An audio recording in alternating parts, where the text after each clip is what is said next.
en las charlas anteriores hemos estado mencionando que vamos a actuar en la defensa cuando ya somos prácticamente víctimas. Pero la verdad es que la defensa debe de iniciar antes. O sea, una persona que aplica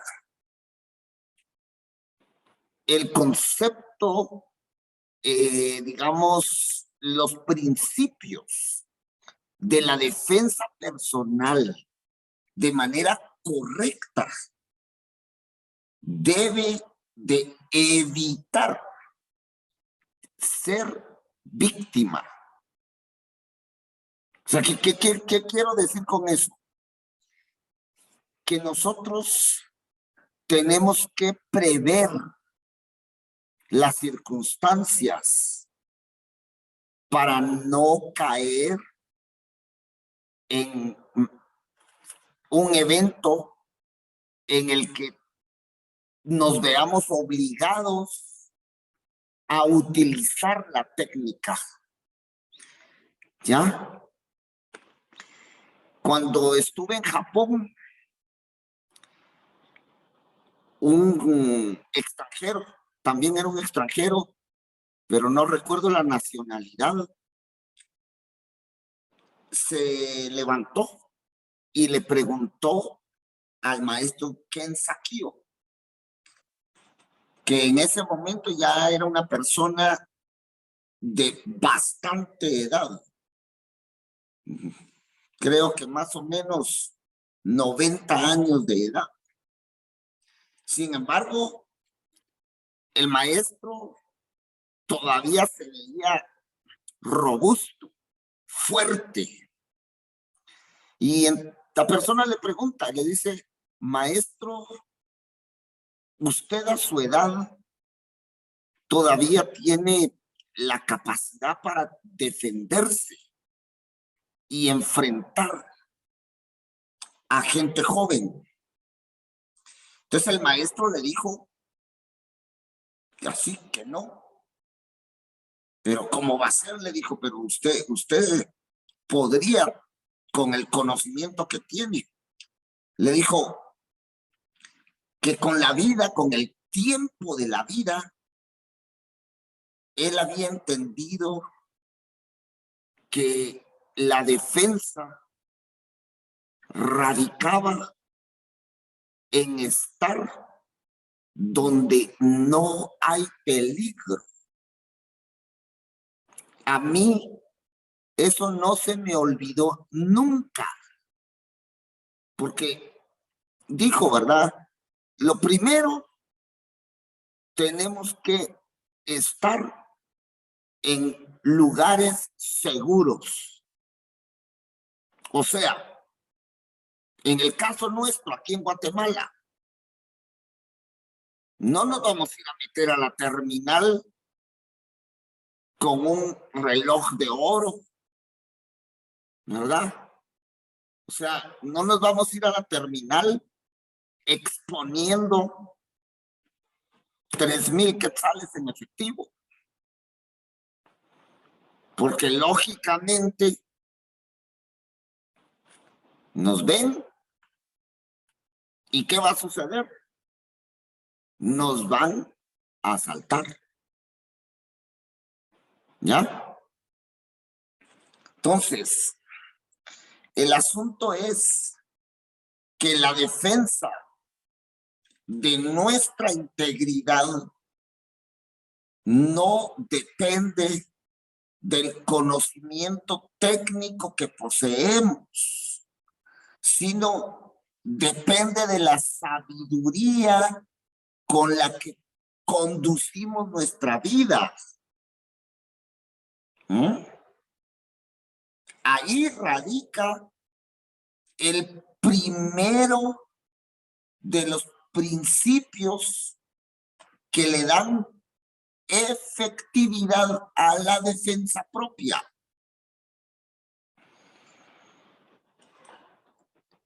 Si me arriesgo a irme a la terminal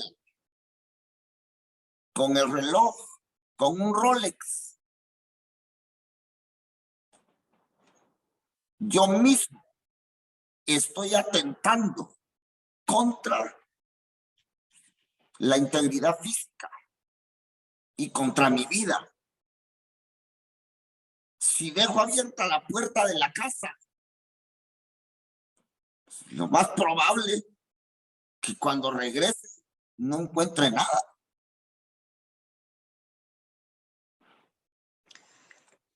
¿Verdad? Entonces, el karate no se entrena o no se practica, no se aprende para confrontarse físicamente con los demás. Karate se aprende para entender la estrategia que tenemos que llevar a cabo para mantenernos vivos. Para eso se aprende karate. Hoy en día, ¿verdad? Ese es el propósito de hacer karate-do, conservar la vida. Pero miren, sigo repitiendo, conservar la vida no significa que vamos a poner a prueba nuestro conocimiento o que estemos pensando que si en algún momento no poder reaccionar. Porque si empiezo a pensar en eso, lo más seguro es que eso va a suceder. Si lo que yo busco es seguridad y tranquilidad, entonces yo mismo debo de generar las condiciones para poder disfrutar de ese beneficio. Ahí radica la verdadera defensa.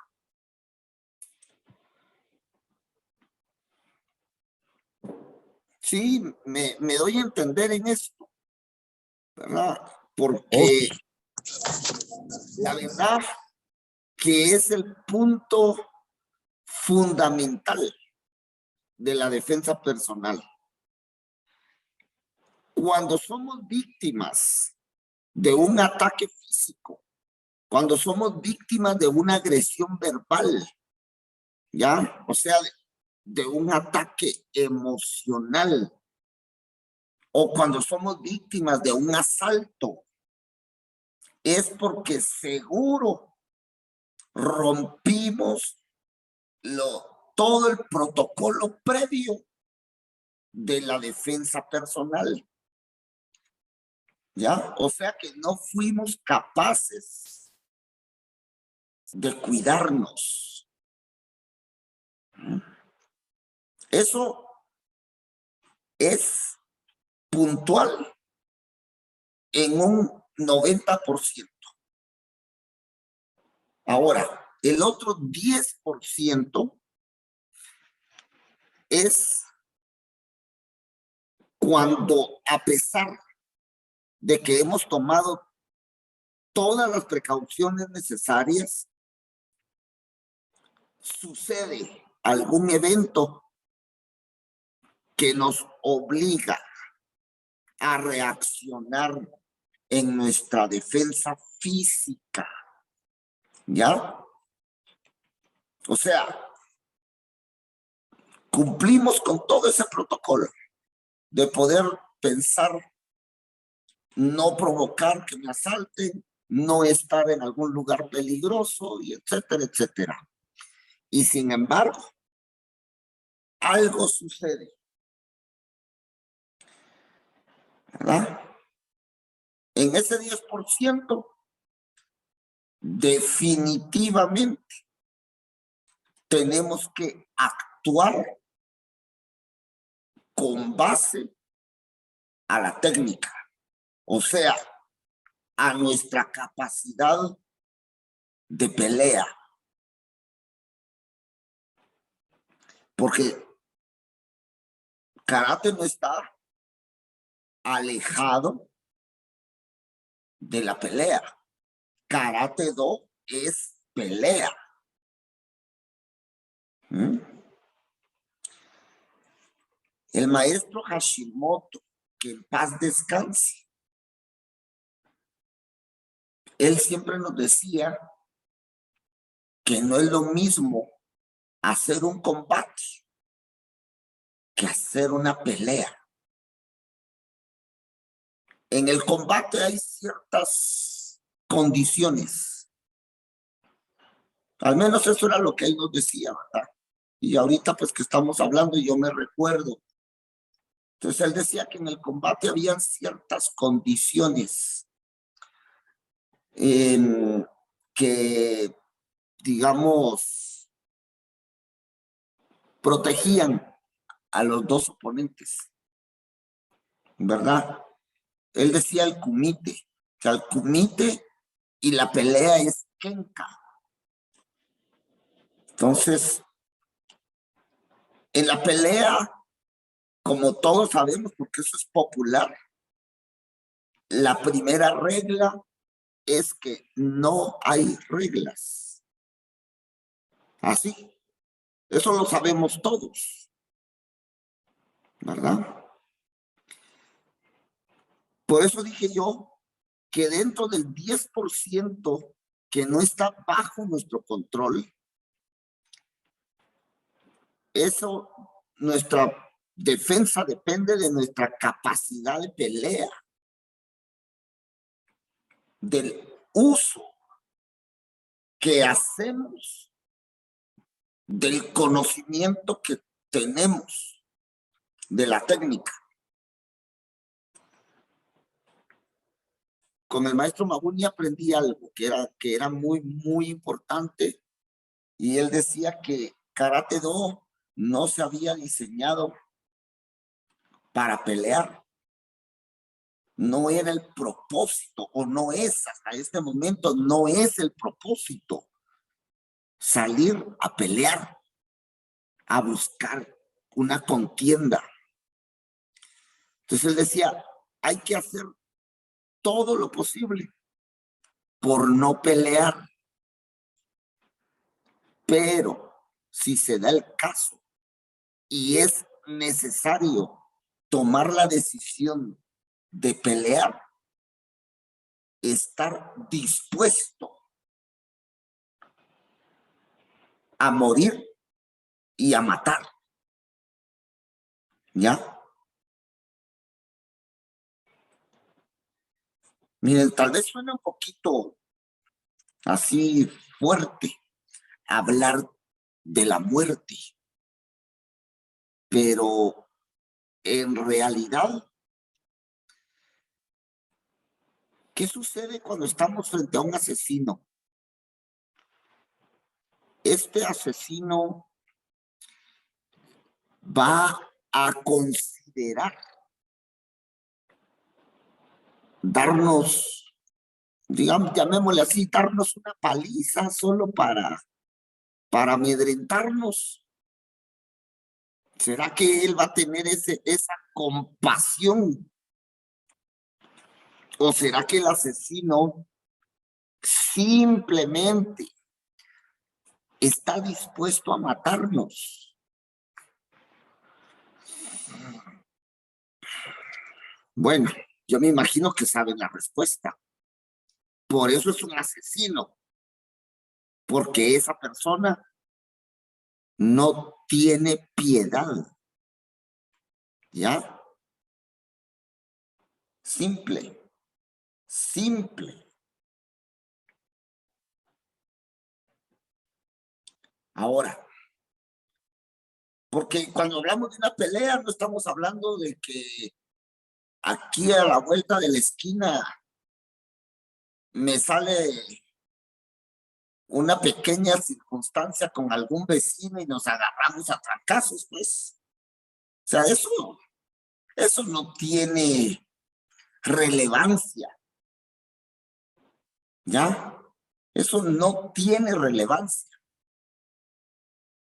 Cuando se dice de una pelea, es porque estoy frente a un oponente dispuesto a matarme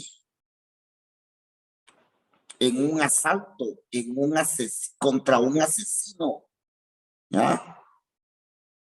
Contra cualquier tipo de desquiciado que no tenga contemplación de la vida. Entonces, si él tiene ese nivel de disposición, ¿cómo hago para defenderme de esa persona? ¿Mm? Empatándolo. Yo tengo que tener la decisión de matarlo también. ¿Ya? O sea, el ímpetu de un asesino es demasiado fuerte. Y por eso la mayoría de víctimas sucumben ante un asesino. Y me imagino que eso debe de ser sumamente difícil de resolver, porque lo primero y lo más importante que tiene que emerger desde nuestro corazón es la decisión de pelear a muerte. O se muere él o me muero yo. Esa tendría que ser la única opción ante este tipo de circunstancias. ¿Ya? Bueno, existe la posibilidad de huir, de salir corriendo. Y eso no se llama cobardía, ¿verdad? Eso también es un acto correcto, justo, que podemos realizar para conservar nuestra vida. Pero si tenemos obligadamente, porque las circunstancias no nos dan opción de pelear, entonces tenemos que subir a la intensidad de la pelea del asesino. Francisco se recordará de una experiencia que me sucedió hace algunos años. Sí, me recuerdo. Esa ocasión, yo no esperaba en ningún momento que alguien adentro de una cafetería me atacara. Yo ya estaba sentado con la comida servida, hablando por teléfono. Y de repente, el ataque simplemente llegó y me atacó. ¿Ah? Entonces, cuando yo reaccioné por el puro instinto y digamos, lo que el entrenamiento me había dado, ¿verdad? Pero de repente yo me conecté con lo que me dijo la persona que estaba en la cafetería. Pare, porque lo va a matar. Cuando ella me dijo eso, yo me recordé inmediatamente de un seminario que recibí con un maestro japonés. Y él explicaba que cuando uno captura a un delincuente, no solo se trata de aplicar la técnica, sino que hay que darle comandos. O sea, hay que hablarle para que esa persona reciba un mensaje verbal y lo conecte con el dolor que siente, para que su psicología y su espíritu se doblegue. O sea, suponiendo que tenemos una palanca,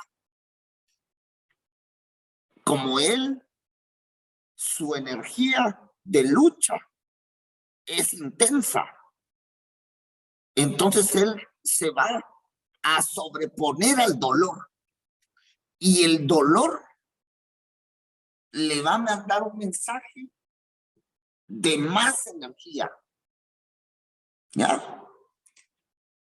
O sea que si solo se le aplica la palanca, esa persona no cede.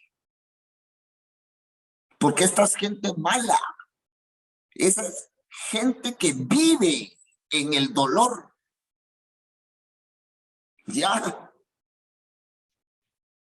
Pensemos esto. Si nos toca enfrentar a un asesino o cualquier tipo de delincuente que nos agrede, ellos viven en el dolor.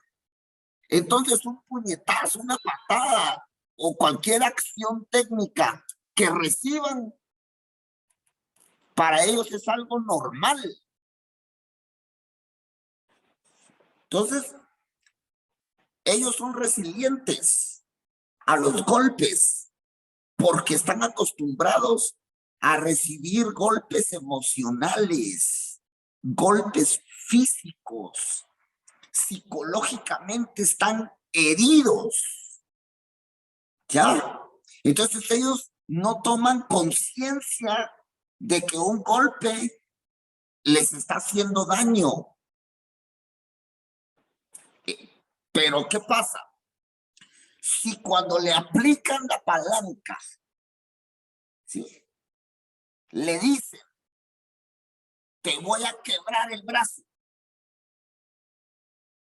el mensaje llega aquí 2 veces, porque le llegó el mensaje verbal de que se le va a quebrar el brazo.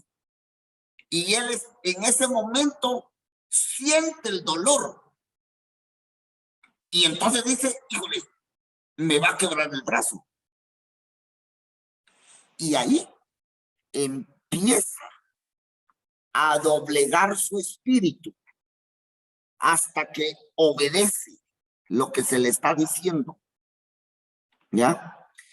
Pero esto tiene que ir acción técnica y mensaje verbal. A esta persona, cuando la señora me pidió que yo tuviera el cuidado porque lo podía matar, yo dije, aquí está. Entonces yo le pegaba un puñetazo y le decía que lo iba a matar. Y llegó el momento en que la persona me empezó a suplicar que no lo matara. Ya, porque él aquí llegó a creer que verdaderamente lo iba a matar a golpes. ¿Ya? Pero ¿qué sucedió? El mensaje que escuchaba, que lo podía codificar aquí adentro de su cerebro, le hizo tomar conciencia de su vida. Y entonces su espíritu de lucha, su espíritu de odio, de rencor y todo eso que él pudiera llevar ahí, se desvaneció. ¿Y qué le sucedió? Sintió miedo, sintió temor. Y entonces se rindió, ¿verdad? Entonces, el 90% de la defensa personal debe ser evitar llegar a donde haya peligro. O sea, conducir nuestra vida de tal manera que no lleguemos a ser víctimas. En todo sentido, en todos los ámbitos de nuestra vida. En el hogar, porque sabemos que existe la violencia intrafamiliar. Pero algo está pasando en ese hogar que se llega al punto de la agresión verbal, física, emocional, psicológica, de todo. Pero no es que solo la mujer o solo el hombre se hayan descuidado. Los dos se descuidaron y ambos se convierten en víctimas, ¿ya?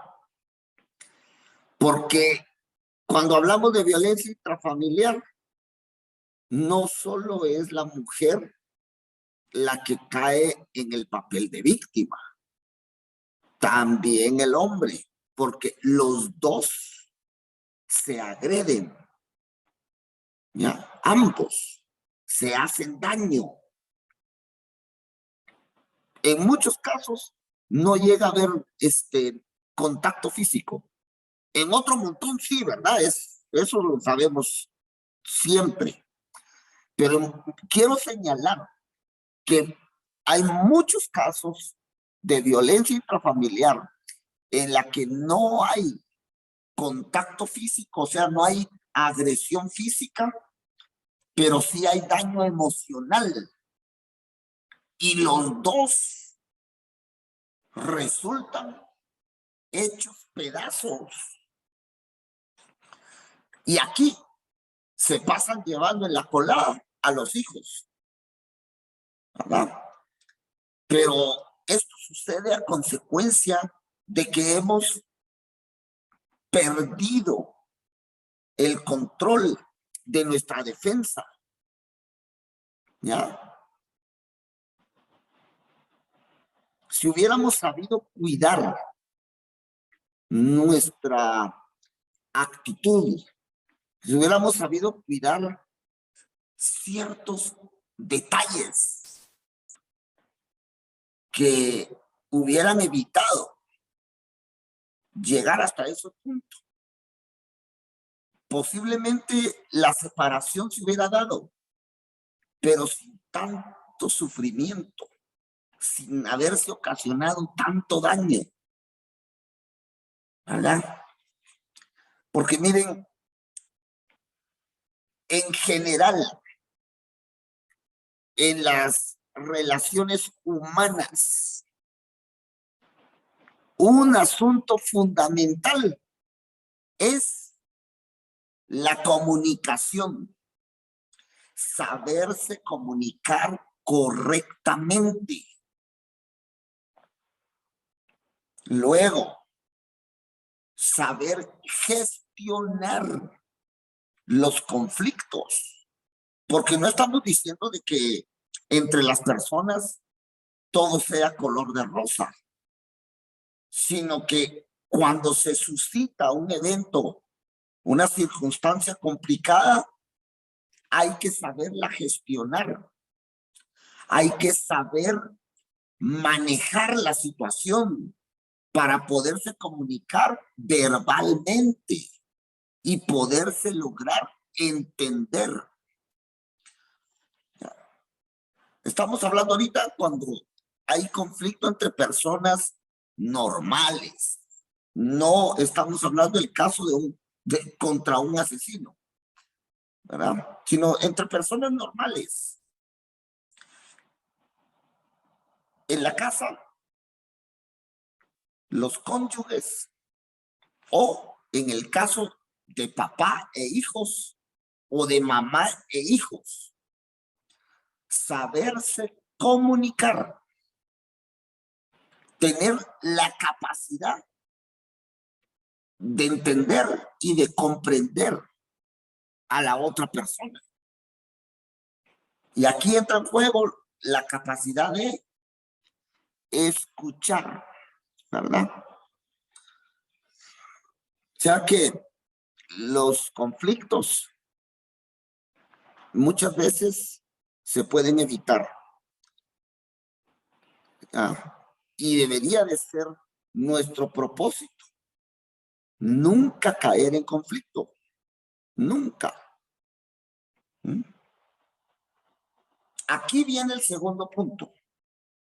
Saber poner atención. ¿Ya? Poner atención es un elemento importantísimo dentro del Karate Do. Y lo aprendemos el primer día de clases básicas.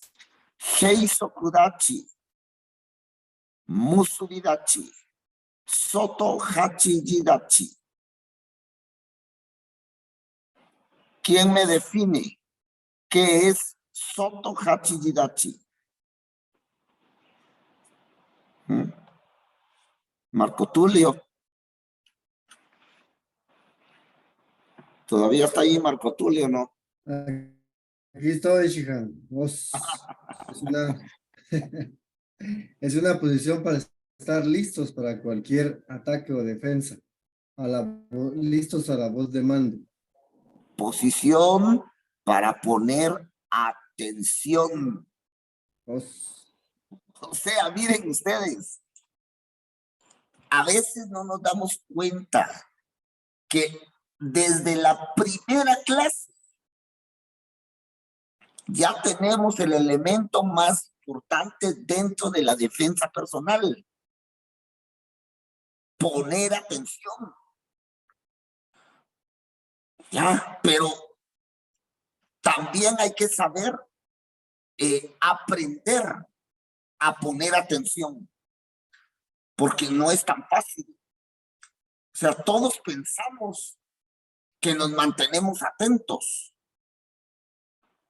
Y sinceramente, si cada uno recapacita un poco de eventos de su propia vida, se podría dar cuenta que debido a que no le puso atención a determinados detallitos, le sucedieron algún tipo de problemas, ¿verdad? Ponerle atención a la relación en el hogar es un poco más difícil, porque aquí hay muchas sutilezas, pero sí se puede lograr. Haciendo un esfuerzo, se puede lograr.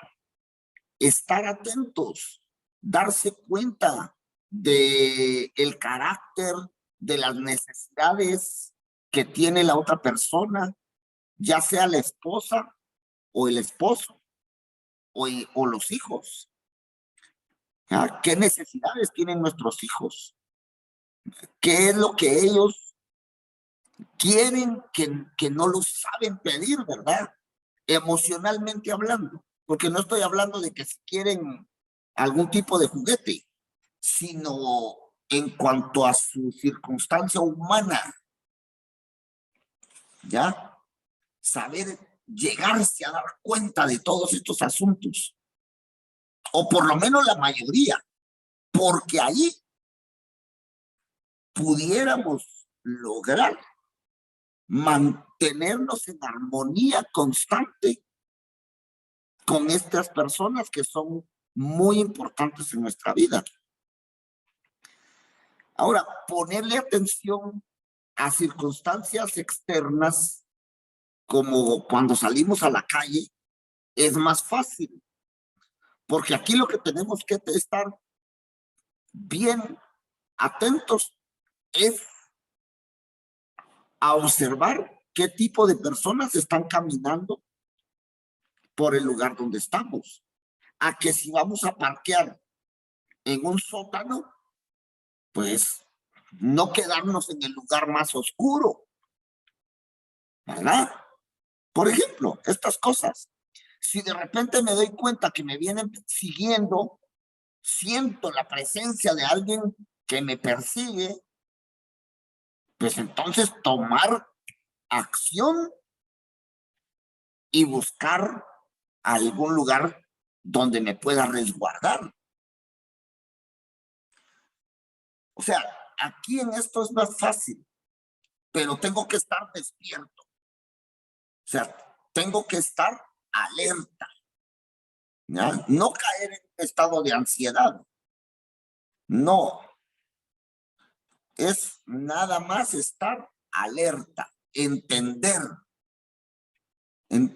Por ejemplo, miren, hay una regla importante, pero esta es una regla digamos, de defensa personal, pero que a través de ella nos conectamos y ponemos atención. Cuando llegamos a un restaurante, a una cafetería, entonces hay que buscar el lugar en el que tengamos menos riesgo. ¿Qué quiere decir? Que cuando nos sentemos, a nuestra espalda debe haber una pared y al frente nuestro, en la medida de lo posible, tener la vista general de ese lugar para estar de frente. Quiere decir que si alguien viene, lo podemos ver rápidamente. ¿Ya? O sea que cuando llegamos a cualquier lugar y aplicamos esta regla, automáticamente ponemos atención. ¿Ya? O sea, yo ahorita les comento así a grosso modo, porque cuando andamos en la calle hay mucho que tomar en cuenta, ¿verdad? Cuando estamos parqueando el carro, cuando vamos a subir al carro, por ejemplo, o cuando me ha tocado andar en bus, pues ver con atención, así, dar un vistazo general al bus, tratar de establecer si no veo una persona sospechosa, tratar en la medida de lo posible de no irme hasta atrás del bus. Si ya atrás en el bus no hay gente, acercarme y, como quien dice, incorporarme al grupo de personas que están dentro del bus. ¿Ya? O sea, cosas así, ¿verdad? Pero el punto es saber poner atención. Si aplicamos esto, nos puede ir mucho mejor en el plano de la vida cotidiana. Cuando se hace un combate de entrenamiento, si dejo de ponerle atención a mi compañero, por muy buen amigo que sea, me va a clavar una mabashi que me va a dejar sentado. Tengo que estar atento. Y por eso, el primer principio de Karate Do es Ichigan. Primero, la vista. Para ver, para darme cuenta, para estar atento. atento. ¿Ya? Sabiendo poner atención, puedo salvar la vida.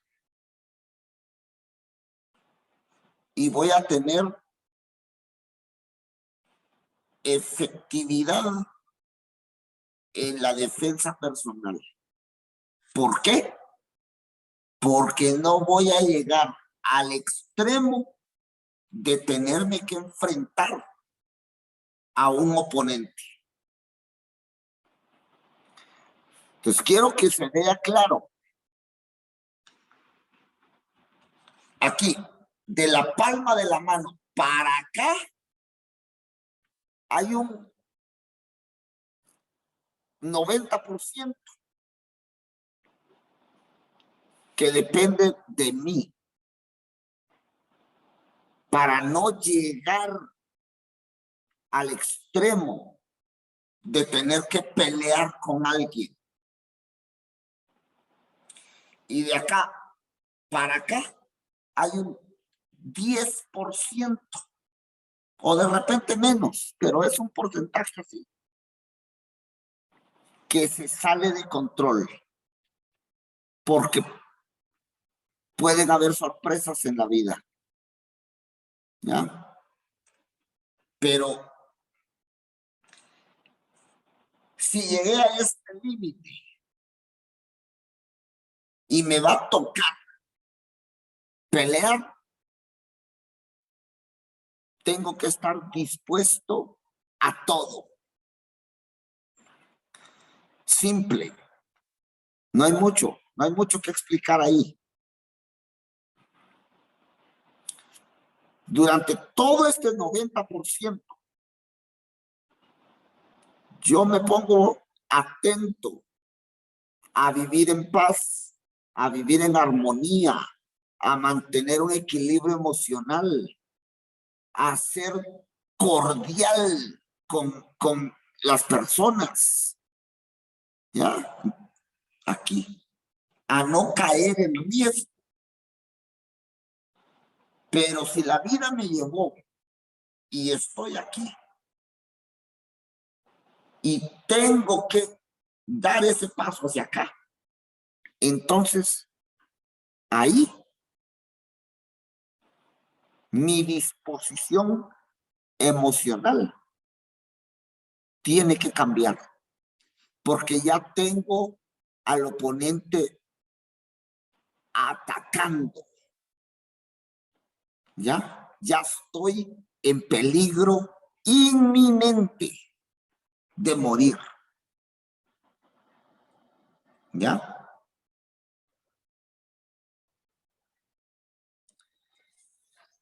Bueno, hoy vamos a dejar aquí la charla.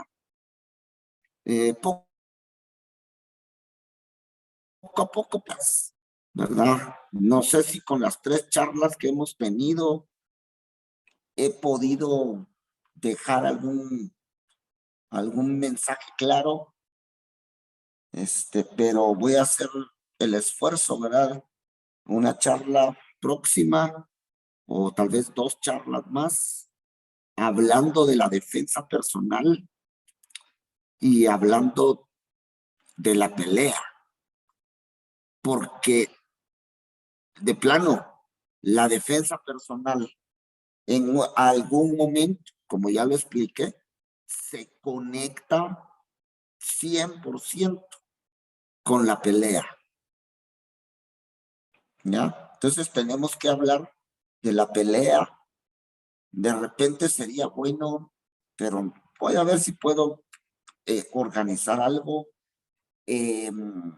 para entender la psicología de un asesino o de un agresor, ¿verdad? Para entenderlos a ellos y darnos cuenta cuál debe ser nuestro nivel de entrenamiento, cuál debe ser nuestra actitud de entrenamiento. Porque miren, mucha gente que entrena pone su confianza en su destreza física. Porque eso se ha vuelto una tendencia. Si sabe sacar patadas lo más alto que se pueda, entonces es una máquina de trancazos. Y no es cierto.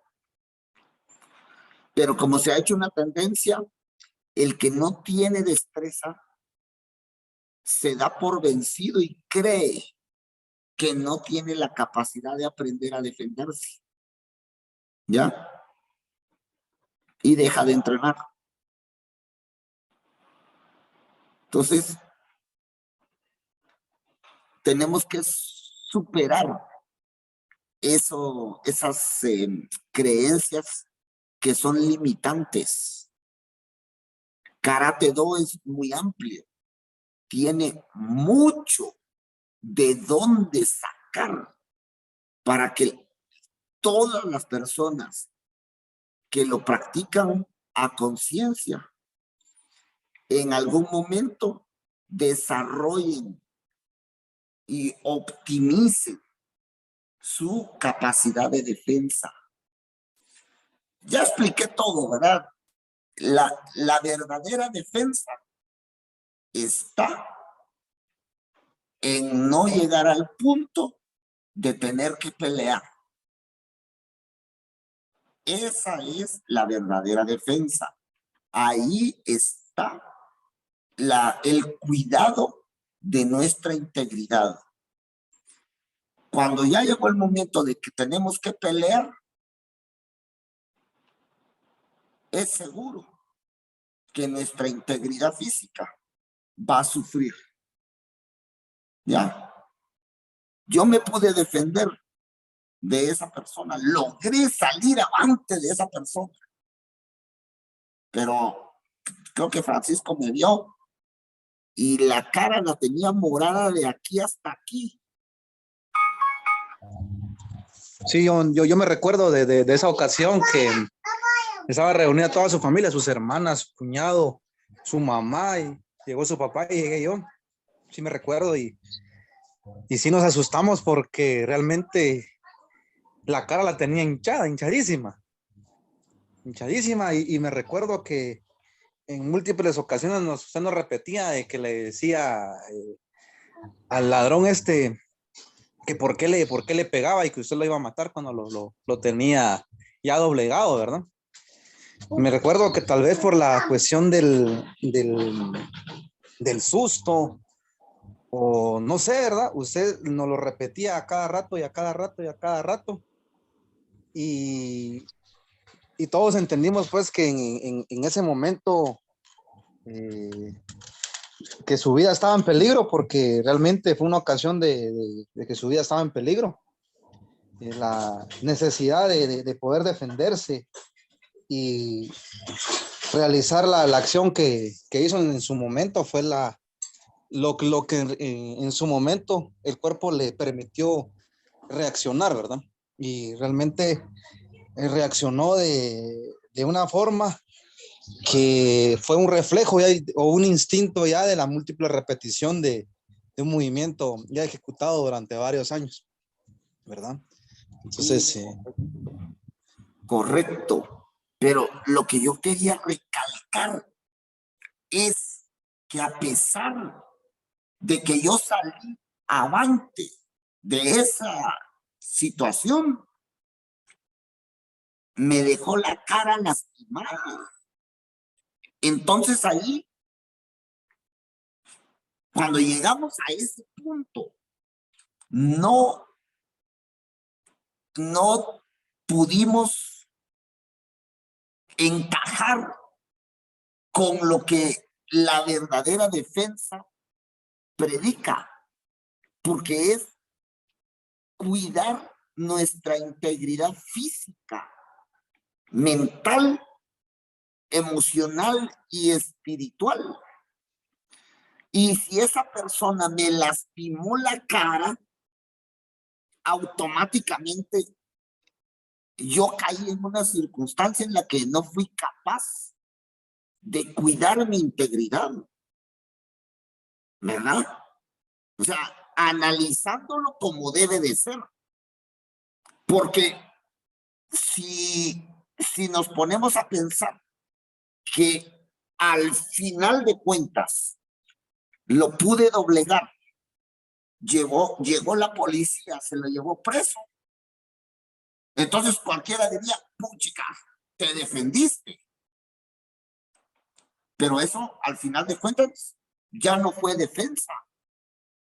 Eso simplemente fue una pelea, que es lo que yo quisiera que se comprenda. La defensa es hasta antes de que empiecen a pegarse las personas. Cuando se empiezan a pegar, ya no hay defensa. Hay una pelea. Uno de los dos o los dos van a salir mal, ¿verdad? Entonces, este es el punto, este es el asunto que quiero que se logre entender. Que para sentirnos victoriosos, verdaderamente victoriosos, deberíamos de lograr no tener nunca que exponernos a una pelea. Bueno, entonces terminamos, ¿verdad? La próxima semana seguimos con las charlas. A veces no me da tiempo de mandar algún mensaje, pero eso no quiere decir que no vaya a haber clase. Porque eventualmente más de alguno, es que como no mandó el mensaje yo no sabía, ¿verdad? No, simplemente ya sabemos, todos los lunes, 8 de la noche, aquí vamos a estar. Por supuesto, se presenta algún motivo por el que no podamos estar, pues avisamos. Para saber si alguno de ustedes no va a estar, o ustedes para saber si yo no voy a estar, ¿verdad? Así que bueno, entonces me alegra que pudiéramos compartir un ratito y les agradezco que hayan estado presentes. Nos vemos en la próxima clase y que la pasen bien, que descansen.